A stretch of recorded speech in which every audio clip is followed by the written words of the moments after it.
Multiple choice question start होना था, है ना। चलिए क्वेश्चन नंबर 3 देखिए, रीड करिए क्वेश्चन नंबर 3 मल्टीपल चॉइस का। विच of the following pairs of ratio is equivalent. ठीक है ना, कौन सा रेशियो इक्विवेलेंट है, इक्विवेलेंट माने प्रोपोर्शन में है या इक्वल है, ठीक है ना। तो मैं ए वाला लेता हूं, बी वाला, बी वाला, बी बी वाले में क्या लिखा है बेटा, 3:2 कॉमा 9:6, ऐसे ही लिखा है ना बेटा। तो 3/2, ये तो 3/2 है। अच्छा 9/6 लिखेंगे तो क्या ये कॉमन नंबर से कट रहा है ना, किससे कट रहा है, 3 से। तो 3×3 = 9 और 3/2, 3 तो बेटा ये दोनों इक्वल आ रहा है ना, तो इसलिए इक्विवेलेंट है। इक्विवेलेंट है तो option B is correct, option B is correct, क्योंकि ये इक्वल आ रहे हैं और इक्वल फ्रैक्शंस क्या होते हैं, इक्विवेलेंट होते हैं। समझ गए ना। अच्छा, आगे नेक्स्ट क्वेश्चन पढ़िए बेटा।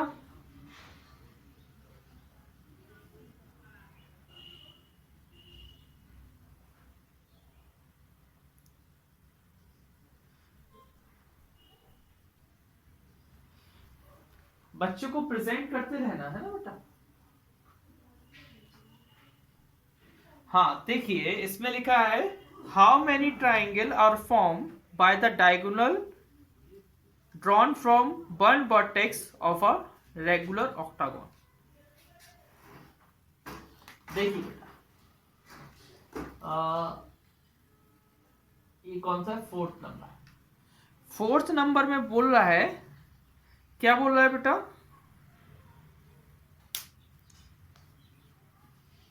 कि कितने, how many triangles are formed by the diagonals drawn from one vertex of the regular octagon. देखो रेगुलर ऑक्टागोन बनाऊं पहले मैं,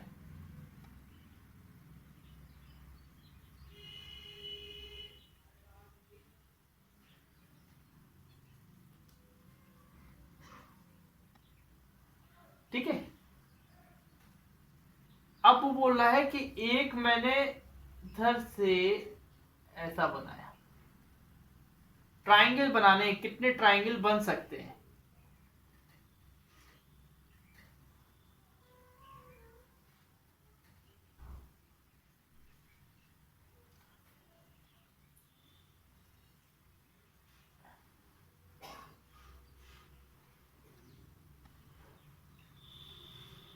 one two three four five six seven eight.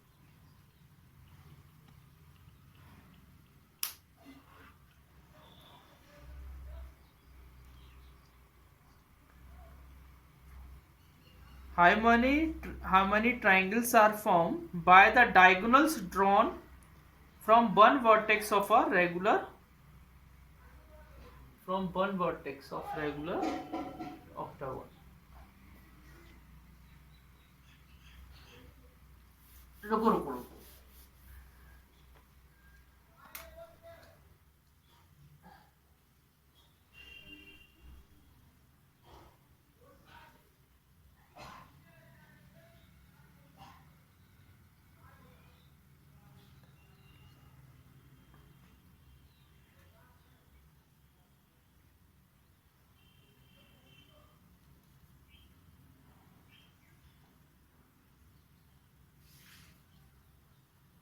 कितने ट्राइंगल, वो बोल रहा है किसी एक वर्टेक्स से अगर हम डायगोनल डालते हैं, how many triangles are form by the diagonals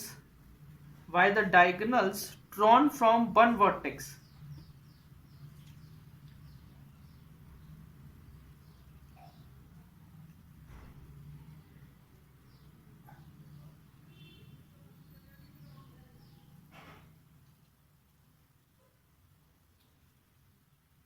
कितने बन रहे बेटा, एक ही वर्टेक्स से डायगोनल डालने हैं, कितने, एक ही, नहीं नहीं 6 बन रहे हैं बेटा।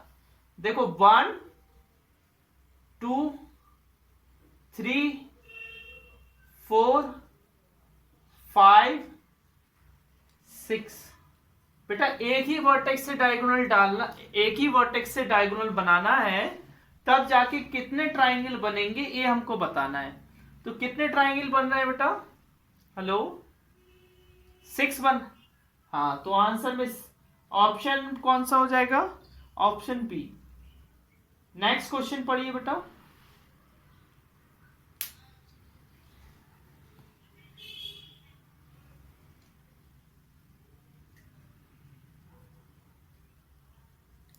बेटा 2 o'clock पे आवर एंड और मिनट हैंड पर क्या एंगल होगा? देखिए बेटा, एक क्लॉक बनाई मैंने, 2 o'clock पे जो मिनट हैंड होगी वो 12 पर होगी। कहां पर होगी? 12 पर। इधर 1 होगा, इधर 2 होगा, और आवर एंड, हाँ वेरी गुड बेटा, इधर 2 डिस्टेंस चल रहा है ना, 1 डिस्टेंस और 2 डिस्टेंस। हम 2 पार्ट कवर कर रहे हैं। आपको पता है वॉच में 1 पार्ट में 30 डिग्री का एंगल बनता है, तो 2 पार्ट में कितने बनेगा? 2 पार्ट में कितने डिग्री का एंगल बनेगा? 60 डिग्री का बनेगा ना। You know very well that in watch when we move one part it will form only 30 degree angle. Here we move 2 part. यहाँ 2 पार्ट बन रहे हैं ना, देखो 12 से 1 फिर 1 से 2 पार्ट के बीच में 60 डिग्री का एंगल बनेगा, क्योंकि 30 इंटू 2 कितना होता है? 60 डिग्री। तो फिफ्थ वाले का 60 degree is the answer, and which is the option? हाँ बोलिए बेटा।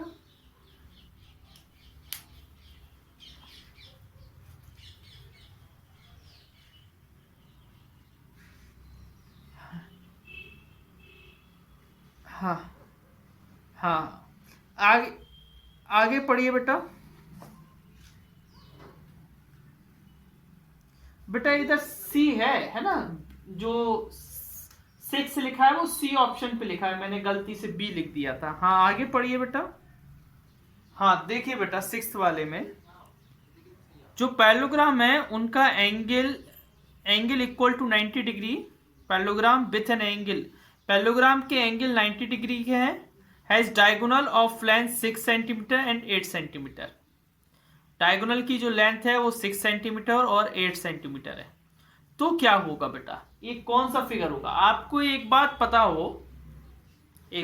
हो आपको कि कोई ऐसा फिगर होता है जिनके एंगल तो 90 डिग्री होते हैं बट डायगोनल्स इक्वल नहीं होते हैं। एंगल तो 90 डिग्री होते हैं, पैरेललोग्राम के एंगल तो 90 डिग्री हैं, लेकिन डायगोनल इक्वल नहीं होते हैं। वो कौन सा फिगर होता है? जल्दी बताइए। देखो स्क्वायर इसलिए नहीं हो सकता है क्योंकि स्क्वायर के एंगल 90 डिग्री होते हैं लेकिन डायगोनल भी इक्वल होती है, लेकिन इसमें डायगोनल एक 8 है और एक 6 है, तो डायगोनल इक्वल नहीं दी है। इसका मतलब रोम्बस इसलिए नहीं होगा बेटा क्योंकि रोम्बस के एंगल 90 डिग्री के नहीं होते हैं। रोम्बस के डायगोनल के बीच के एंगल 90 डिग्री का होता है, तो रोम्बस भी नहीं होगा। ट्रेपीजियम कभी हो नहीं सकता है क्योंकि ट्रेपीजियम पैरेललोग्राम ही नहीं होता है। ट्रेपीजियम पैरेललोग्राम ही नहीं होता। हाँ,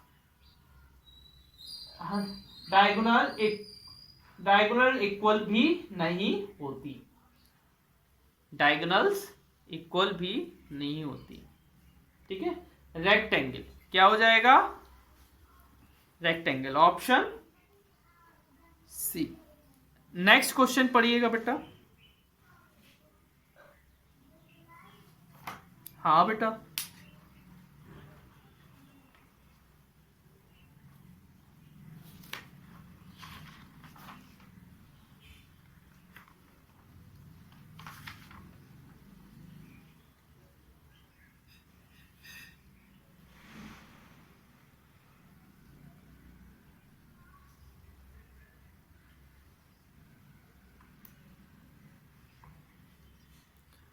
हाँ देखिए बेटा,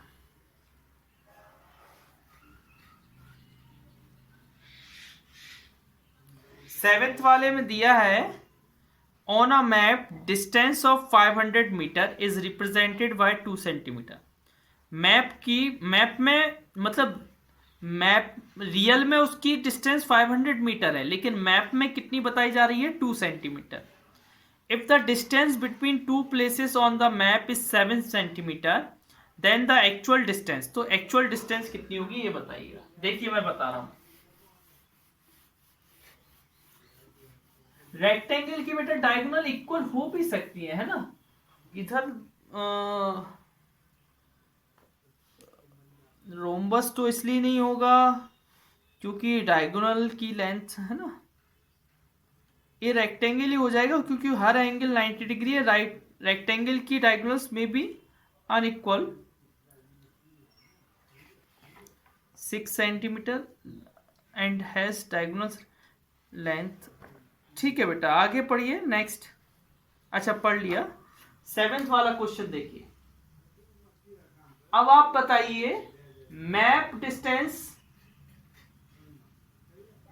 मैप पे डिस्टेंस जो है वो कितनी है, 2 सेंटीमीटर। तो ओरिजिनल डिस्टेंस कितनी है बेटा,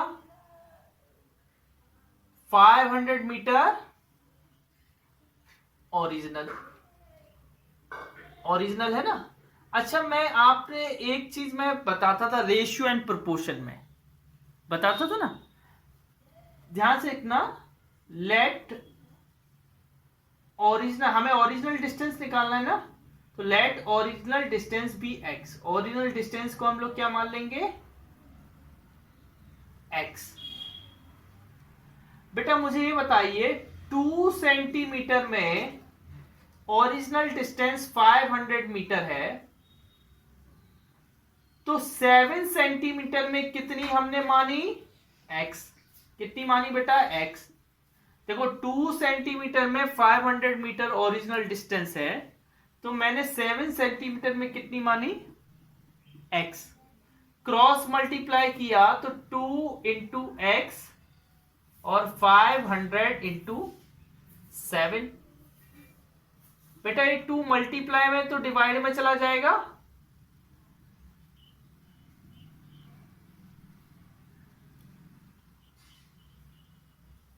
नहीं 250 होगा बेटा, 350 क्यों होगा, 250 इंटू 7। बेटा 7 5 जा 35, 7 2 जा 14, 17 और एक 0 है, तो ओरिजिनल डिस्टेंस कितनी होगी, 1750 metre. That is option number सी।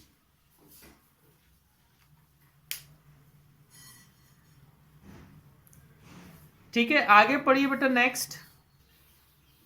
देखिए एक पैलिंड्रोम इज अ वर्ड और a number that read the same forward और बैकवर्ड। बेटा पैलिंड्रोम वो होता है जो आगे से पढ़ो तो भी वैसे ही होता है, पीछे से पढ़ो तो वैसे ही होता है। जैसे एक मैंने दिया नमन, अब आगे से पढ़ो तब भी नमन पढ़ोगे, पीछे से पढ़ोगे तब भी नमन पढ़ोगे। पढ़ोगे कि नहीं पढ़ोगे, बोलो। 1 to 1, आगे से पढ़ो तब भी 1 to 1 पढ़ोगे, पीछे से पढ़ो तब भी 1 to 1 ही पढ़ोगे। ये पैलिंड्रोम वर्ड कहलाते हैं। अब इसमें पूछ रहा है which of the following palindromes does not have a line of symmetry. कौन से वर्ड में लाइन ऑफ सिमेट्री नहीं है। मुझे सी वाले में नहीं है, हाँ ऑप्शन सी में नहीं है, बाकी सब में हो रहा है ना। तो ये कौन सा क्वेश्चन था बेटा, क्वेश्चन नंबर 8, 5005। ठीक है ना, इसमें लाइन ऑफ सिमेट्री नहीं है, ना ही हॉरिजॉन्टल ना ही वर्टिकल। ठीक है, तो option number C. Next question, जो कि हम इसको डिवाइड करेंगे तो ऊपर अलग है नीचे अलग पोर्शन बन रहा है, और ऐसे डिवाइड करेंगे तब भी डिफरेंट हो रहा है क्योंकि हम उसको सुपरपोज करेंगे तो वैसा नहीं बनेगा जैसा हमको चाहिए। हाँ आगे नेक्स्ट क्वेश्चन।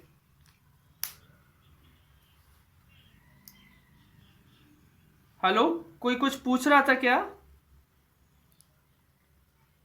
हाँ, नेक्स्ट क्वेश्चन पढ़िए बेटा।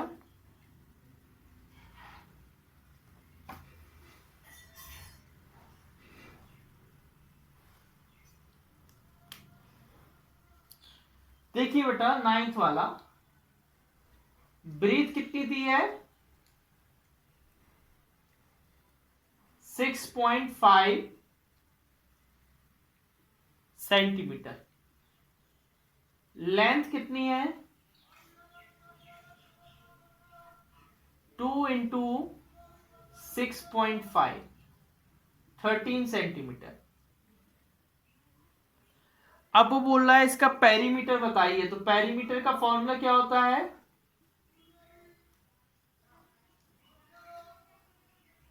2 इंटू लेंथ प्लस ब्रीथ। यहां पर लेंथ आपको दी है 13 और ब्रीथ दी है 6.5। 2 मल्टीप्लाई इनको ऐड करेंगे तो 18.5 आएगा, 37 सेंटीमीटर आ जाएगा। ठीक है, बस हो गया। नेक्स्ट क्वेश्चन बेटा,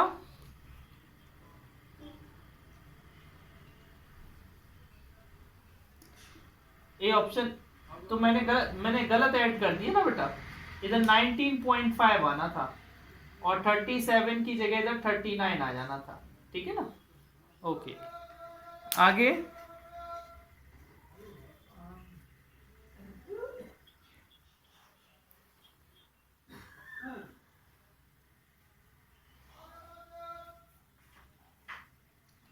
हाँ देखिए बेटा, हाँ देखिए, the perimeter of a rectangle whose breadth which statement about a square pyramid is false? Square pyramid में बेटा 5 वर्टिसेस होते हैं, बिल्कुल करेक्ट लिखा है। It has its faces are all polygons, बिल्कुल करेक्ट लिखा है, इसके सारे फेसेस पॉलीगन होते हैं। इसमें 8 एजेस होती हैं, बिल्कुल करेक्ट लिखा है, 8 एजेस होती हैं। It faces are all triangle, नहीं, सारे ट्राइंगल फेसेस नहीं होता है, क्योंकि ये ऐसा बनता है बेटा, एक उसका फेस कैसा रहता है? स्क्वायर। तो ऑप्शन नंबर डी। ठीक है ना? आगे नेक्स्ट पढ़िए बेटा।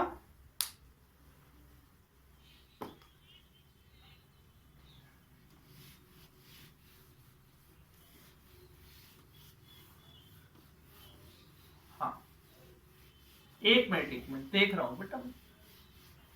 अरे रुक तो जाओ बेटा।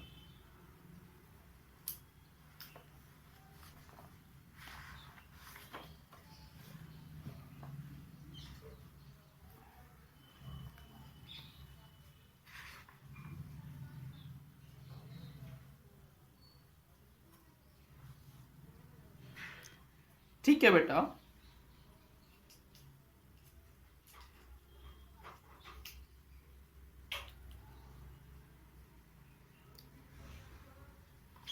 क्या लिखा है? Which of the food be the rectangular prism? Rectangular prism बेटा वो होता है, आपका जो रूम होता है ना, क्यूबाइड शेप होता है ना, क्यूबाइड शेप को ही हम लोग रेक्टेंगुलर प्रिज्म बोल सकते हैं। हाँ, तो देखो देखो, जो पहला वाला आपको जो नेट है वो दिया है क्यूब का, सेकंड वाला जो नेट है वो है आपका ट्रायंगुलर पिरामिड का, और थर्ड वाला जो आपका है वो है सिलेंडर का, और फोर्थ वाला बचेगा तो वो बचेगा रेक्टेंगुलर प्रिज्म का। तो 11th वाला डी। 12th वाला, हाँ पढ़िए 12th वाला।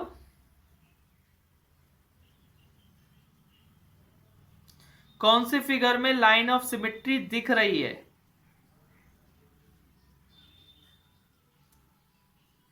सी में दिख रही है, वेरी गुड। किस में दिख रही है? सी में। देखो सी बिल्कुल बाई बना है, उल्टा बाई बना है, तो बाई में आप जानते हो कैसी एक लाइन ऑफ सिमेट्री होती है ना,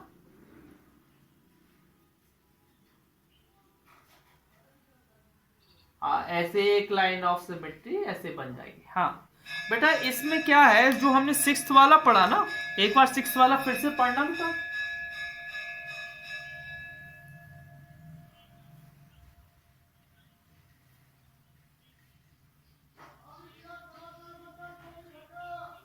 बेटा क्या है, हाँ ये क्या है बेटा कि जिसके angle 90 with an angle equal to 90 degree, angle 90 degree है और डायगोनल्स की क्या होता है, रेक्टेंगल की जो डायगोनल होती है वो इक्वल होती है, रेक्टेंगल की जो डायगोनल होती है इक्वल होती है, बट इधर तो डायगोनल हमें इक्वल नहीं दी है, इधर तो हमें डायगोनल इक्वल नहीं दी है। तो स्क्वायर में क्या होता है, स्क्वायर में भी डायगोनल इक्वल होती है, तो स्क्वायर तो हो नहीं सकता। रेक्टेंगल में भी डायगोनल इक्वल होती है, तो रेक्टेंगल भी नहीं हो सकता है। ट्रेपीजियम तो पैरेललोग्राम होता ही नहीं है। अब रोम्बस में हर एंगल 90 डिग्री का होता नहीं है, लेकिन अगर उसको बना दे, उसको हर एंगल का मतलब रोम्बस में 90 डिग्री एंगल हो सकता है, ऐसा नहीं है कि उसकी कोई ऐसी उस पर कहते हैं कि बाउंडेशन नहीं है, तो उसका एंगल 90, लेकिन 90 डिग्री का अगर उसका एंगल हो गया रोम्बस का, तो डायगोनल भी इक्वल हो जाएंगी। तो ये तुच्छ, ये मतलब इसका नो आंसर लिख देना, अगर सही तरीके से देखा जाए तो नो आंसर आएगा, क्योंकि इसका रेक्टेंगल इसलिए नहीं आ सकता है क्योंकि रेक्टेंगल की डायगोनल क्या होती है, इक्वल होती है, रेक्टेंगल की डायगोनल क्या होती है, इक्वल। और अगर आप रोम्बस आंसर लगा रहे हो तो रोम्बस के हर एंगल 90 डिग्री बन जाने के बाद वो स्क्वायर बन जाता है, तो स्क्वायर अगर कोई फिगर स्क्वायर बन गया तो उसकी भी डायगोनल इक्वल होती है। तो इधर गलत है, क्वेश्चन थोड़ा रॉन्ग है ना, छोड़ दीजिए। क्वेश्चन नंबर 13 पढ़िएगा बेटा।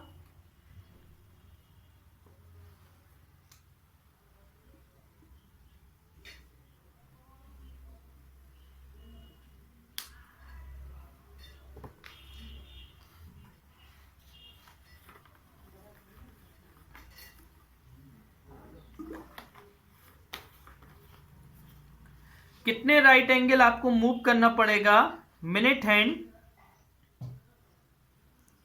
Move between 9 o'clock to 10:30। देखिए बेटा, ये वॉच है, 9 o'clock पे बुक यहां पर होगी, यहां पर होगी, मिनट हैंड यहां पर होगी ना 9 o'clock पर, 12 पर होगी। अब 10:30 पर कहां पर आ जाएगी बेटा, पहले उसको 10 बजना पड़ेगा, उसको पहले 10 बजना पड़ेगा, तभी तो 10:30 बजेगा, बजेगा कि नहीं, जल्दी बोलो।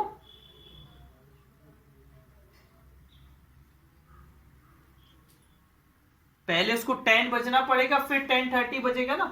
तो बेटा हमें ये बताओ, पहले 9 पर भी 12 पर थी और 10 पर भी 12 पर है, तो मतलब उसने टोटल 360 डिग्री एंगल कवर कर लिया, 360 डिग्री एंगल कवर कर लिया, मतलब पूरा एक राउंड लगा लिया ना बेटा, पूरा राउंड लगा लिया। अब मुझे ये बताइए 10 जब क्लॉक बज गए, 10 से उसको कितने पे आना है, 10:30 पे, तो 10:30 पे आने के लिए उसको 6 पे आना पड़ेगा, 12 से किस पे आना पड़ेगा, 6 पर। तो टोटल उसने कितने राइट एंगल कवर किए, मुझे 6 दिख रहे हैं, आपको कितने दिख रहे हैं, टोटल उसने कितने राइट एंगल देख, हाँ हाँ हाँ, देखो बेटा मैं फिर से बता रहा हूं, उसने जब 9 से 10, जब 9 से 10 o'clock हुआ तो उसने 4 राइट एंगल कवर किए, एक 1 यहां आया होगा, फिर वापस यहां आया होगा, फिर यहां आया होगा, फिर रिटर्न बैक 12 पर रिटर्न आ गया होगा। तो 4 राइट एंगल तो यहां पर हो गए। फिर 12 के बाद उसने 2 राइट एंगल और कवर किए ऐसे। 12 से फिर वो यहां पर आया होगा, 3 पर आया होगा, 3 से फिर वो 6 पर आया होगा, 2 राइट एंगल फिर से कवर किए। तो टोटल जो राइट एंगल कवर किए वो 6 किए। अब हम देखो लिखवा रहे हैं, ये रफ डायग्राम बना लेना जिससे आइडिया रहेगा। पहले वो 9 पर था, फिर वो 10 पर आया, 10 से वो 10:30 पर आया। 9 से 10 पर आने में उसको 4 राइट एंगल कवर करने पड़े, और 10 से 10:30 पर आने में उसको 2 राइट एंगल कवर करने पड़े। देखिए मैं यहां लिखवा रहा हूं, minute hand cover 4 right angle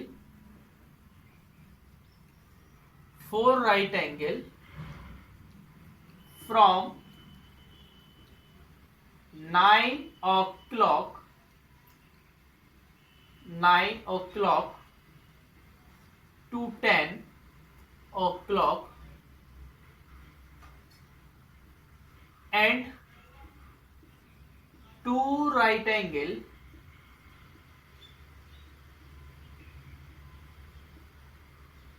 from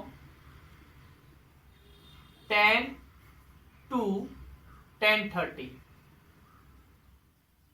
10 से 10:30 में 2 राइट एंगल, तो टोटल राइट एंगल कितने आ गए। फिर नीचे क्या लिख देंगे, total right angle cover by minute hand, total right angle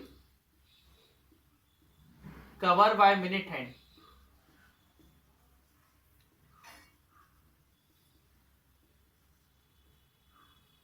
कितने किए बेटा, 6। टोटल राइट एंगल कितने कवर किए, 6। ठीक है, बस ऐसे ही लिख देना है। पहले आप क्या लिखोगे, minute hand cover 4 right angle from 9 o'clock to 10 o'clock and 2 right angle from 10 o'clock to 10:30। तो total right angle cover by minute hand equal to 6।